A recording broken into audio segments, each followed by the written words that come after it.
So, all right, it's 11:02, and I know that we are all super busy, so I want to get started. I know some people are going to be jumping on, and we're also going to record it and send it out to everybody that registered and everybody that registered in the past. So I will just get us started. So I try to keep our team leader person that I'm going to interview a big secret just to kind of get everybody in here. So the person we're interviewing today is Emily Diaz-Landon from Tulare County. Is that correct?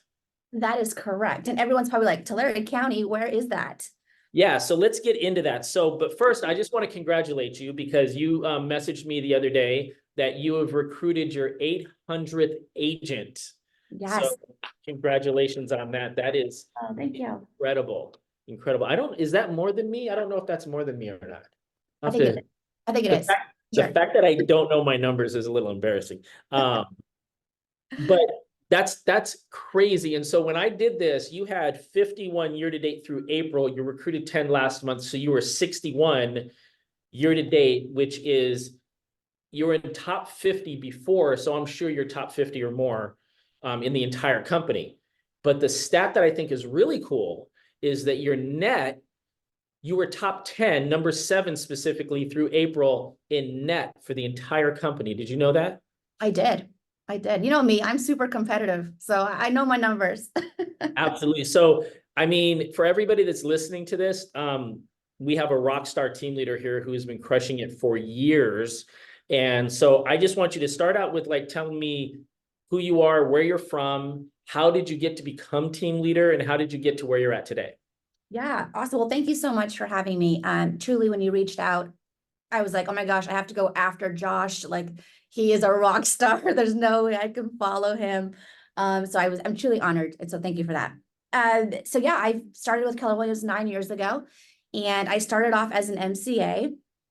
And I never in a million years thought that I can go from the MCA position into this TL position. It's remarkable how I found out right away, like month 1, that I was not meant to be an MCA, and there had to be more out of this for me. And luckily, the position became available to be a team leader, and I stepped up to the plate. But before this, and I want to be a little bit vulnerable, because one thing about me is I am a super honest person. I will tell you exactly how I got here and how I am so successful in what I do. I started off in banking many years ago. And it was an industry that was a much older, male-dominated field. So I came in at 18, and I knew that I had to work twice as hard as everybody else to even be recognized at the table. So I was the first one in, last one out, and I did that for 10 years. But doing that came with a lot of sacrifices. A lot of time I didn't see my family. I didn't see my friends. I was traveling a lot. And I got married super young. But my focus was, I have to make a name for myself. I have to put myself out there if I ever want to get promoted and be super successful. So one day, I was like year 10. And at that point, I became VP of operations at the bank. And I looked at myself and I said, what am I doing? Like I have no relationship with my spouse anymore. I haven't seen my family. I've missed so many holidays. Like there has to be more to life than this. And I said, I'm going to take a year off and figure out what does Emily want to do. And in that year, I just got to just focus on what made me happy. And at that time, I had, after many vacations and goofing off and sleeping until 11 every day and having a good time, I had met some pretty cool people when I was traveling. And one of them happened to be a higher up, an executive at Gap Inc. And that introduced me to the field of fashion, which I moved up into the San Francisco area. And I got to work for Michael Kors and launch amazing flagship stores there through him. So then I did the fashion thing. But like everyone knows who's moved out of a small town, you always come back. So I came back to Tulare, California, which is like smack down right in the middle of California. So I'm like 3 hours from LA and 3 hours from San Francisco, right in the middle. And my parents are here. And it sucked me back in, and I was looking for a house. What other company do you go for to look for a house? You go to KW. Ended up being a friend of mine worked here, and he said, hey, you should apply for this accounting position. And I did, and it got me in the door, and I haven't looked back since. Wow. All right. So quick question. I know other team leaders are probably thinking this. So does your KPA say you're a high MCA and a high team leader at the same time or no? No, so the first KPA I took, I was low match for MCA. And then the second one, when they were looking at me to promote, I was 100% match for a team leader. So I guess there's something to that KPA. Yeah, I think I was 98% match, so you're even higher than me. Yeah, yeah, it was crazy. It was a high D personality. I have like no C, no S in me at all. Pure D. That's so funny. Um, so because you and I have been friends for such a long time, I know a lot of things that happen in your market center in your area, and we were in the same region for a really long time, and we competed a lot. But the thing that I think is really important to know about you is that I think your work ethic is probably like second to none, because I've never known anybody to have as many MCA issues as you have had. So tell me about that, because you still are looking for an MCA right now, aren't you? Correct. Yeah, correct.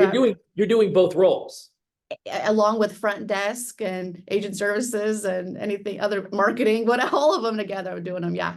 and you still recruited 10 last month. I'm still recruited 10. Yeah. That's so tell me about like all of that. Yeah. Finding talent is extremely hard. Especially in my area, it's tough to find. I think people get into, they think, like for the MCA position, for example, it's like, oh, accounting and bookkeeping. There's a whole other element to this job. Like all of our roles, our clients, our customer is our agents. And so, yes, you do have to have a little bit of that book smart, right? But you have to have that people skill as well.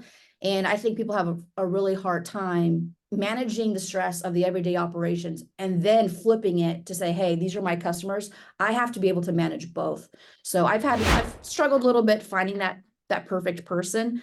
And because I was an MCA, and I think it's like a curse too, because I know exactly how the job is and how it should be done. So I'm like, hello, it's so easy. So it's still looking for an MCA. So if anybody on this call has anybody for me, I'd gladly take a referral. Refer them over there. So before you move to the second question, I have another follow-up question. So you are in Tulare County, you're recruiting 10. How many people in your market center? We're at 292. 292. How many agents in your market? 1,596. 1,596. See, that to me, that's wild. So you have the market share out of all companies in your area. Correct. Yeah, we're sitting at about 16% market share. We've had it the 7 years that I've been a team leader. We have 7 out of the top 10 in the MLS are a KW agent. So yeah, we are we're number one, the ones to beat. That is awesome. If anybody has any questions for Emily in regards to that, like shoot them in here. I'd love to ask her questions, but this is for everybody as well. So your first year as a team leader, how many people did you recruit? My first year was my biggest year. It was 131. 131 in your first. So how did you do that? Yeah, so at the time, and it kind of goes with one of the most important things, I think, I always try to come with value. So throughout this call, please, ask me any questions, anybody, but I will always try to come with value in anything I say. Extremely important to me. The number one thing that led to that 131 and what's led to my 800 is I've always had either a coach or a mentor or someone to hold me accountable. So that 131 was the year that I had, which at the time was a team leader that was exiting. He was my mentor, my coach, Brian Eisenhower, for you guys that know him. It was weekly accountability sessions where we would meet every Friday. And I knew that if I didn't come into that meeting with my 10 appointments that I said I was going to have, it was going to be rough. Like there was no babying me. There was no, it's okay, you'll get it next time. No, there was what got in the way. Where did you fail? What happened? I mean, it was tough conversations. And so I think having that pressure and me having that mindset of I'm not failing. I'm not going in there and telling the guy who's crushed it every year before me that I'm not good enough to take his job. So having that pressure and that accountability is what got me to the 131. And 100 every year. That's literally that's like it's ingrained in my brain. So how many years have you hit 100? All 7. All 7. 7. Really? Yeah, all 7. Man, you are so much better than I am. Yeah. No way. Are you kidding? That's incredible. So every year you hit 100. That's wild. Man, I'm learning a lot here. So is he still your coach and your mentor? He still is. Now I coach with his company that he has, ICC Coaching. Yeah. I've tried them all. I mean, I had a MAPS coach for a really long time. I've had numerous other things I tried Eric Thomas. I tried stuff like I've seen out there. But Brian's coaching, and this is one thing that I love that he's taught me, and I still do it today with anything that I go to. I want strategies. I want tactical training on what I need to do to get the job done. Like, I'm not about rainbows, unicorns, sunshines. Like, That's that's not, I want to know how you did it and how we're going to do it.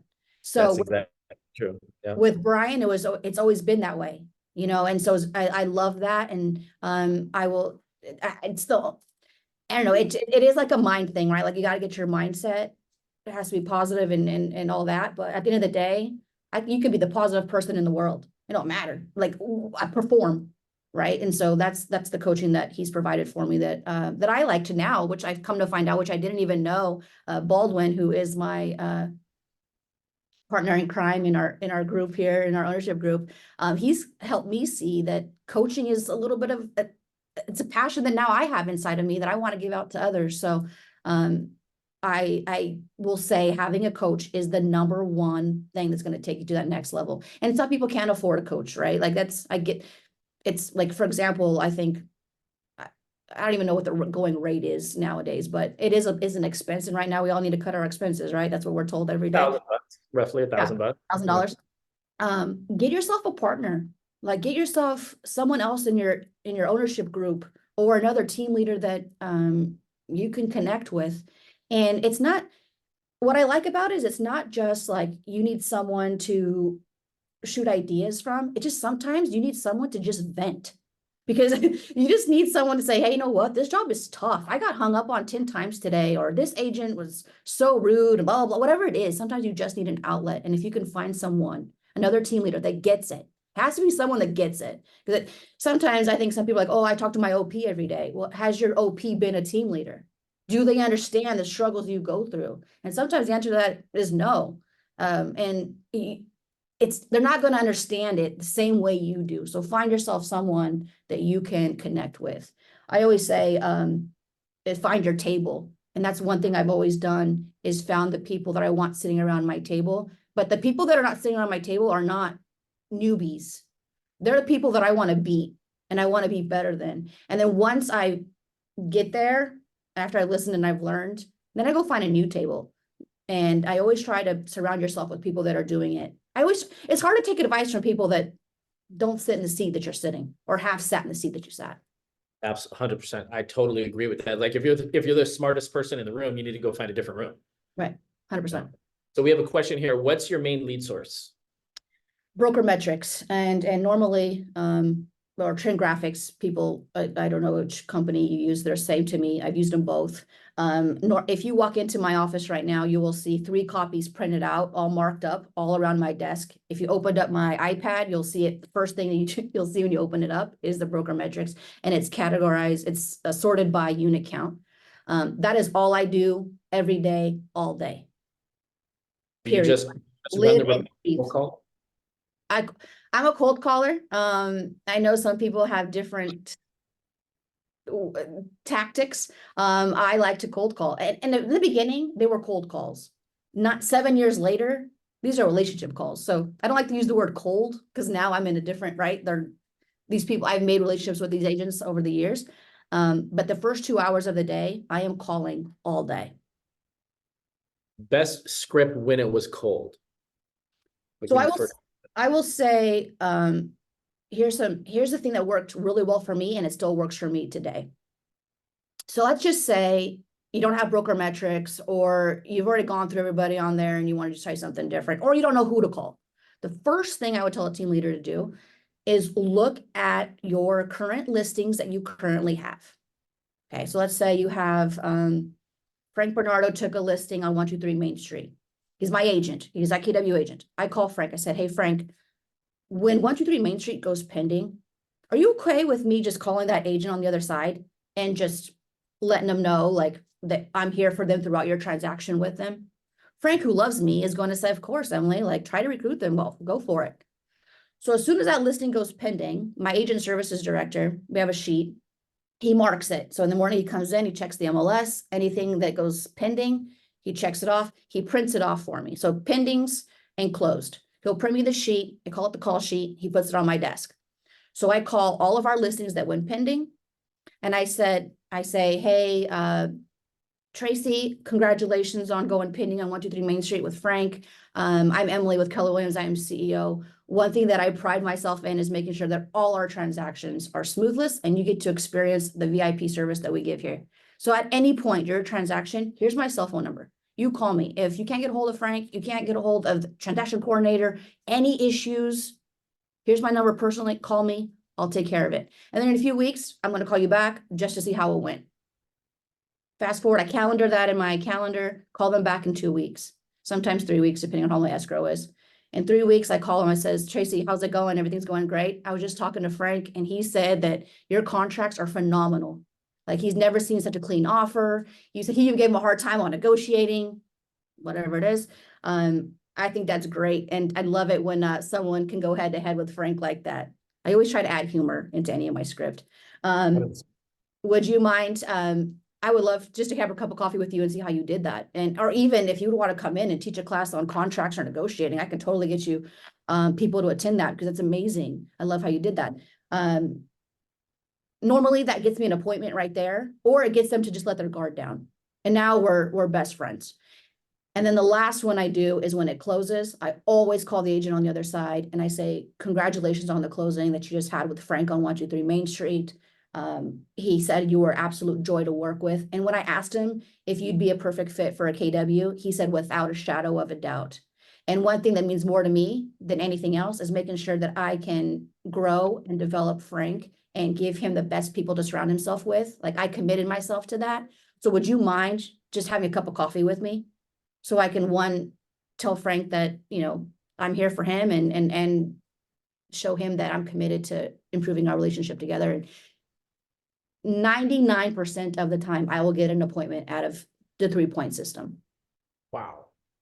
I'm sorry, guys, that was a lot, but it's three. No, that was phenomenal. That was like beyond phenomenal. Because let me tell you what you just did. If everybody's listening to this, what you just got from Emily was you just got an entire pipeline of business.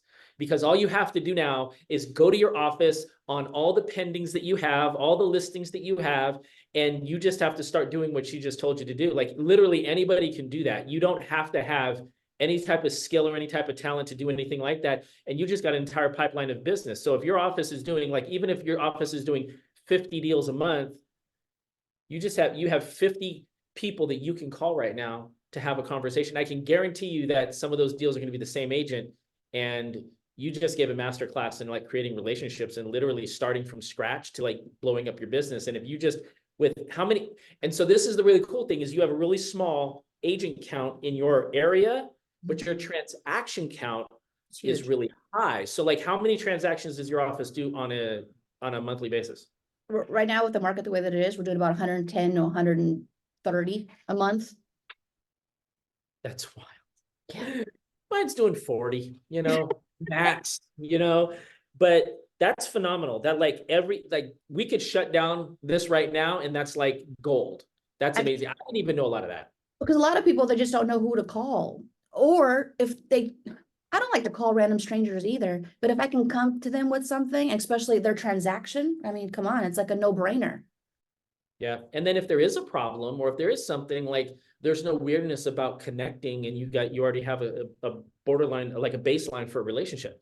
Right. And I do that with, so we're really big on teams as well. I have a lot of teams that have 15 to 20 people each on their team. So one thing that I will do as well is if I have like my biggest team is Robin Eisenhower and Associates, top team in California. So one thing that I'll do on her transactions as well, because I know they're trying to recruit too, so to grow their team. So what I help in that is when I make that first initial call when they go pending, I said, hey, and whoever their operations person on their team is, I said, hey, Rudy's going to give you a call in 2 weeks and he's also going to check in.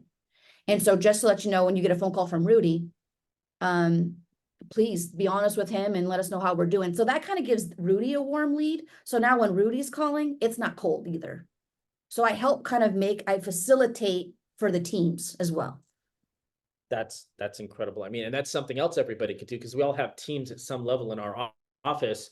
And what a better way to like help them grow and create value with inside your market center, and get a gross number for the month. That's phenomenal. Wow. Wow, thank you, Emily. This is going way better than I ever expected it to go. So this is awesome. You're doing fantastic. Let me see here. Oh, so let me get back here. So what do you love about the position? I mean, I think I know this answer, but I want to hear you say it. Like, what do you love about being a team leader?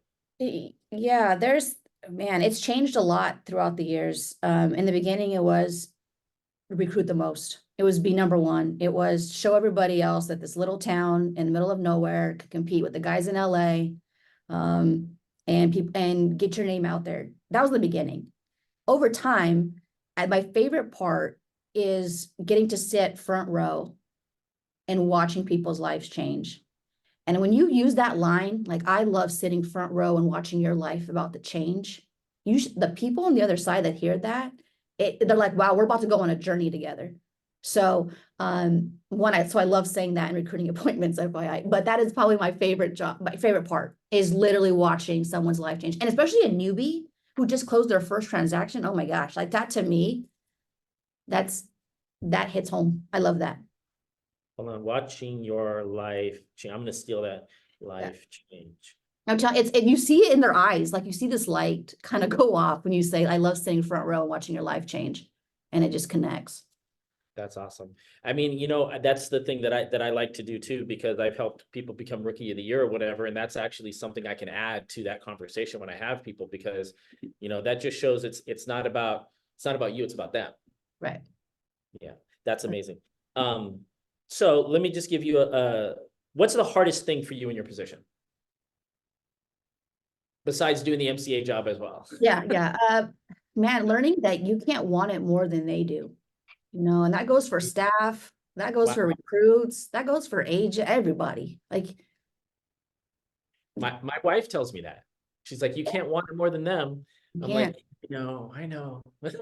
Yeah. And I read, like I said, I coached with Eric Thomas for a little bit, and that was one of his things. And his coaching was, you have to want it as bad as you want to breathe. But not everybody's like that. Hold on, you coached with Eric Thomas, the Eric Thomas? The Eric Thomas, it wasn't him directly. It was someone, you have to get to a certain level to be on Eric Thomas's, but it was someone in his organization, one of his coaches. But yeah, when that meme and that viral video goes around, you have to want it as bad as you breathe, it's that mindset but not everyone has that. And that's okay too. Yeah. And I think that's what people forget. And to go back to one thing that Brian told me in the very beginning, and I think this is really important, is stop focusing on the gross 10. Stop focusing on the number. People get so focused. I want to say it's because it's ingrained in our heads, right? From up above, powers up above, we have to get 10, right?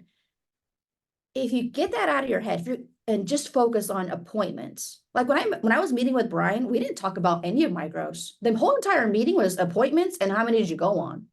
Because eventually the gross will happen, but they don't happen without the appointments, right? So don't get so caught up on the 10 that you're worried about, what is everyone else going to say if I don't get 10? I'm telling you, like, it'll come, the momentum will go and it'll start happening for you. And as long as you're going on the appointments and you're building the relationships, it'll happen. It just takes time. And it's not going to happen the first month you're a team leader or the first 6 months you're a team leader. It takes time to build relationships. So that's one thing I will say too, that I hated that in the beginning because I wanted 10 so bad.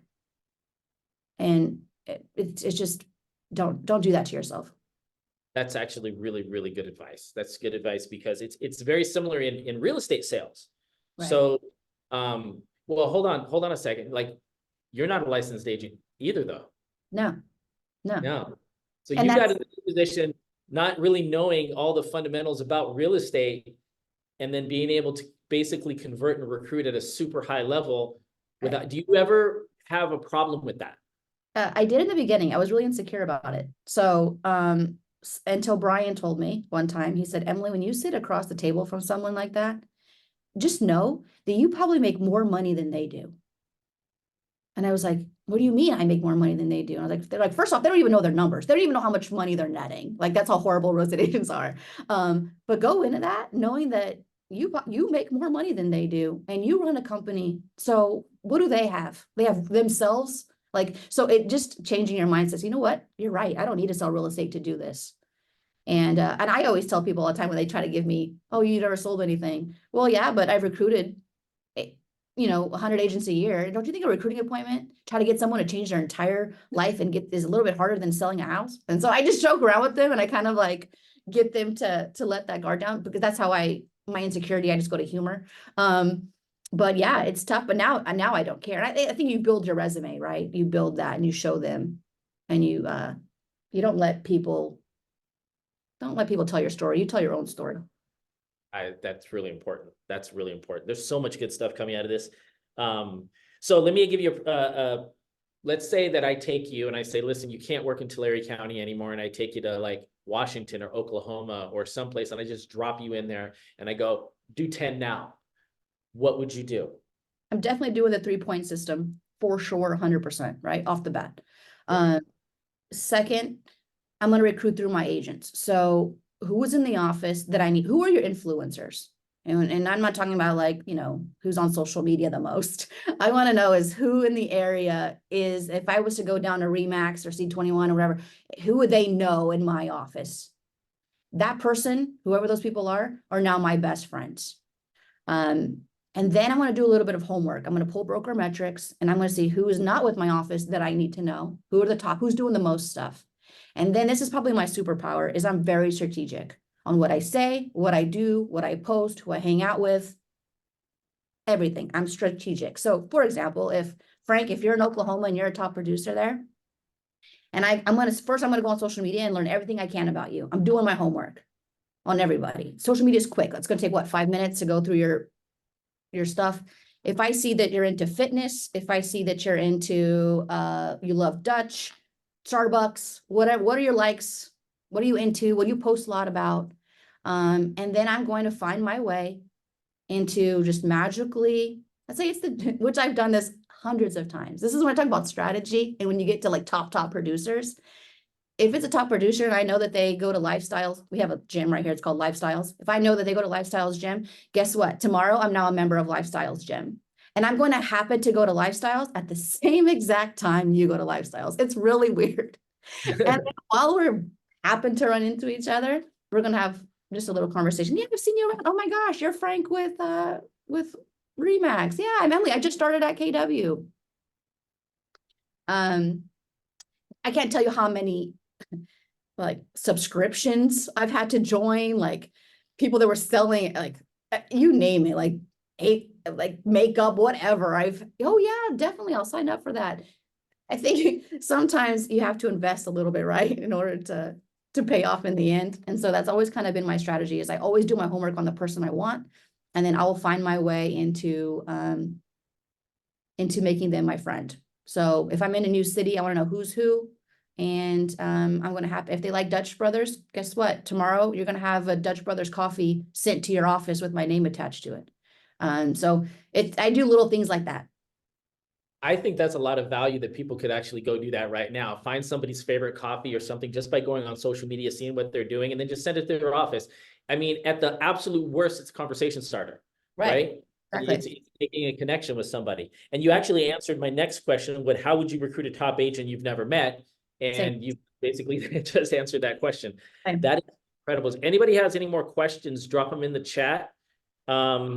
So there's a lot. So the team leader position is the highest turnover position that I'm aware of in Keller Williams. I think it's under 2 years or right at 2 years that somebody basically cycles out of the position. You and I have been doing it, for really close to the same amount of time.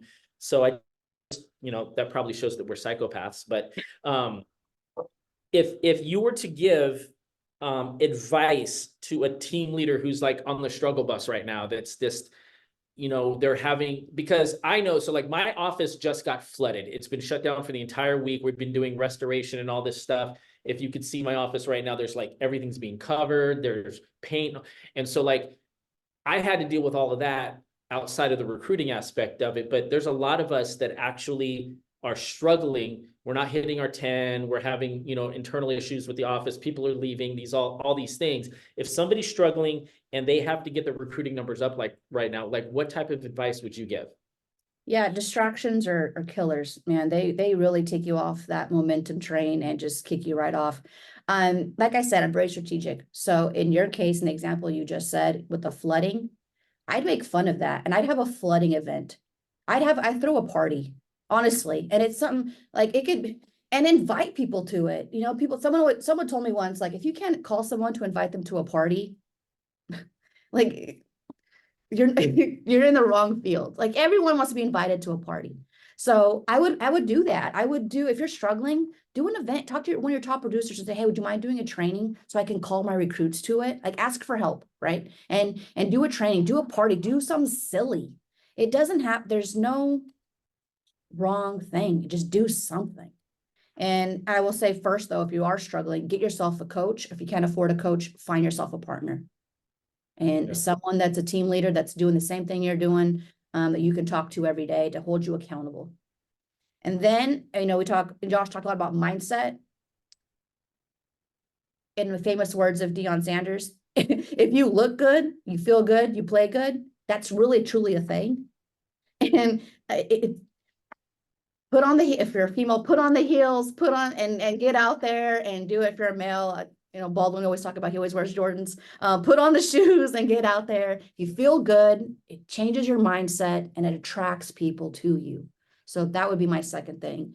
And then the third thing, which is another one thing that I try to do when I'm having a down day, is when you're going through broker metrics, don't start on page 1 and 2. Like, if you're down and you're struggling, don't start with top producers. Like, flip to the end and start with the people that are struggling, that need you the most. And you get those going. And then once you have 3 or 4 of those, then start going to pages, 10, 9, 8, then start going. Just don't start off page 1 and get, those people it's different. Recruiting a top producer and recruiting a newbie is totally different. So start with some little wins and eventually the big wins will come, but just change your strategy.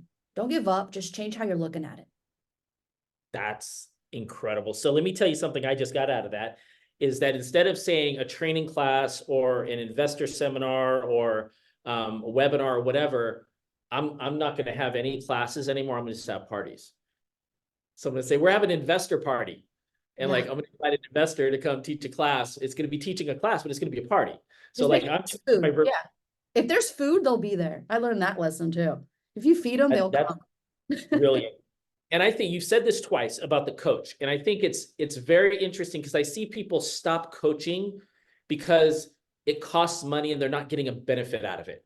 And what I'd like to see is people take your advice, is that it shouldn't be a hindrance to have a coach. It should be an asset. And if for some reason you're not working well with your coach, you're not hitting your goals with your coach, it's not the coaching. It may be the coach, like switch coaches, do something, don't give up that help, because it should be somebody that's they're in the struggle bus with you and you guys are getting to the same destination. And what's that saying? It's like, if you want to go fast, you go alone. If you want to go far, you go with somebody. Definitely. Right. And so I think we all want to go far. We all want to recruit a lot. And so a coach is going to help you. It's Tracy and I do really well in real estate, but we have a coach. It's there's no level that you can get to where you don't need a coach. 100% agree.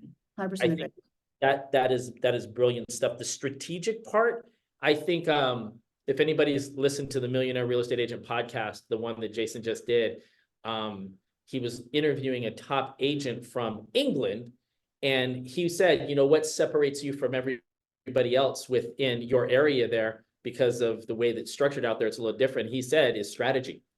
It's like when you sit down with a seller, it's the strategy. And so with you, it's the strategy. You've given so many different strategies here that I think literally, if you've never recruited anybody, or if you're recruiting 100 people, you just gave so much value when it came to that. That's brilliant. Every scenario is different, and I always pick on Baldwin a lot because we and him, we talk every day, but he called, we talked the other day, we said, hey, I think C21 in his area was closing down. And he was like, hey, I really want to capitalize on their situation, right? And so I'm just gonna, do I just call and introduce myself? And I said, you could, doing a cold call and say, hey, I'm Baldwin with Keller Williams, you know, how are you doing, blah, blah, blah. That's a great script too. However, take it up a notch and think about, what are they going through right now? They're going through chaos, drama, all the negative stuff, right? So we want to do the opposite. We want to show them that our office is fun, it's excelling, and top agents are here. So in that scenario, we're going to invite them to a training with one of your top producers, so they can see that, you know, Jane Doe is up 20%. This is why she's up 20%. This is how she's going to be sharing those secrets here at her office, blah, blah, blah. So you really have to look at each thing, each person, and with the strategy in place. And you can't just go into it and just expect, you know, hi, my name is Baldwin to work. I mean, look at Baldwin, it's going to work. It's great. But you change the dialogue a little bit, and you'll see more results. And I think Baldwin, I think you and Daisy had a couple appointments out of that script that worked for you guys. So being strategic works. Yeah, being strategic works. That's so hold on. Baldwin and I are close to you. You said C21 is closing down. Which one is that? Yeah, I don't even know if it was C21. Out there. I'm just kidding. Yeah. I tell that to everybody. I'm like, yeah, C21, they're closing. Yeah. Come here. Well, you know what, I think that's really important, because even if you don't know somebody's closing, right? When we went to leadership camp, they had the guy that was the former owner of Real Trends out there, and he was talking about how a lot of the independents are struggling right now, and he's the guy that basically gives everybody valuations on their business and helps people sell their business. And he said he's never gotten more phone calls than he has within the last 12 months. And I think that's the environment, that's the market, that's all these crazy things that are going on, that if you don't know of an independent that's closing down, there's probably more independents that are struggling right now more than ever. And I mean, we see that within our own company. We see, you know, some offices struggling here or there. So if with our resources, you know, you see that, like, the independents out there are probably just low-hanging fruit. Like, this is the time to jump into your roster and do the strategy that you recommended and just start calling these people. I think that's just a brilliant move. And remember, you can't just stick, my OP is not on this call, but so I think I can say this freely, is everyone is like, this is the box, this is the cap, this is the split, this is what we're supposed to play by. I'm gonna tell you guys a little secret. No one sticks to that 90%, 100% of the time. Like, you get to kind of play and create different models depending on who and what you're bringing over. So if you have a top producer in Indy, sit with your OP, come up with a win-win strategy for them and for you. And it's okay if their comp plan is different than so-and-so's comp plan. It's his business. Eventually, it all plays out in the end, but it's okay to play outside the box sometimes. Yeah. As long as it's win-win. Exactly. Yeah. And don't be afraid to have those conversations. I think people sometimes are afraid of. That's absolutely. So the question that's not on my list that I gave to you, I have two questions left. One is, because when I looked up and I saw your net, that you were in top 10 of the entire company, number 7 specifically, I was just like, oh, how did you do that? How do you keep your people? Because if there's people moving around everywhere, right? A lot of people I'm seeing right now in Keller Williams, their net is really bad. And yours is amazing. You're keeping almost everybody you're recruiting. How do you do that? Yeah, it's actually, to be honest with you guys, it's actually going to change this month, because we increased our monthly fee, and a lot of people had a really hard time paying the additional, right? So, and I want a clean roster, because at one point in my career, I've seen really bad, ugly rosters, and I always made a promise to myself I never want that. I would never want that to be the life that I live in. And so this last month, we cleared a lot of it out. So I was I know I'm going to drop a little bit on my net number, but to flip it, I know that I'm just going to have to recruit more to make up for the people that I lost. So I don't watch the back door. That's not my job. That's my MCA's job, even though right now I'm the MCA. But that's their job. My staff's job is to watch that back door. I'm focused on the front. So even though I'm honored to be up on that net list, that's I'm about the gross. I'm looking at the Yeah, front. but Who's coming in that door? it speaks to your culture though. Like, because when you get people there, what you're doing and how you're doing it, people want to be in that environment. And like, Josh said, like environment matters. Yeah. And, It people starts like, with you. It starts with you. You have to lead it, right? You have there, don't get me wrong, there's days where I'm the last place I want to be is, in here. But I rather, but they will feed off of you, your energy. And absolutely. you can set that tone. And I lead with my heart on everything, and sometimes I tell people, man, sometimes I think my OP wants to kill me because someone will ask me, oh, Emily, I can't pay my rent this month. Do you mind waiving my transaction fee or so they can help me out a little bit? And I'm like, don't worry about it. I got you. I know I'll get on the next one. And I do that a lot. And I think people, when you show them that you care and you're doing good, it's going to come back. And I 100%. will say that's the culture I've built. And you can ask anybody that's left. I had a good relationship with everybody. I never burn any bridges. I never make anyone feel awful or guilty because they left. I always make it like, I'm so happy for you. Like whatever you need, I'm here. And then they come back because they know that they're not going to get that love and care anywhere else. Yep. And I just wanted to point out, when you talked about social media and all that stuff, you're not a big social media person. No. There's not a lot personally about you on social media, but when it comes to your office, you're very strategic about posting certain things in your office to where it just looks like you're having a party all the time in your office and with your agents.